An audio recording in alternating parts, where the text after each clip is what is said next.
Jika lupa dengan sandi atau password akun YouTube kita tetap bisa login dengan banyak cara pada PC maupun laptop. Pada contoh ini saya menggunakan kode cadangan dan email pemulihan. Dengan catatan, sebelumnya kita sudah pernah menyimpan kode cadangan akun YouTube kita. Kemudian juga sudah pernah menambahkan email pemulihan ke akun kita.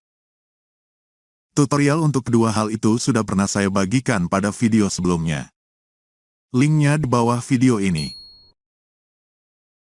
Nah, caranya begini. Setelah masukkan email,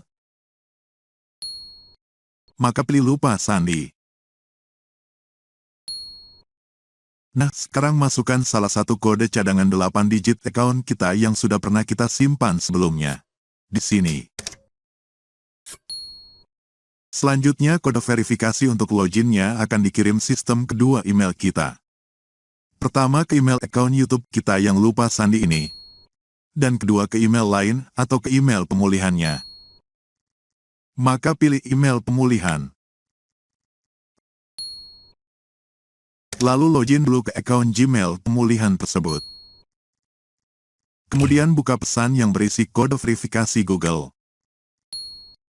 Copy kodenya, dan paste di sini.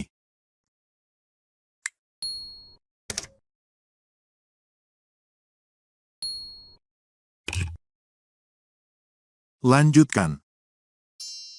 Nah, berhasil.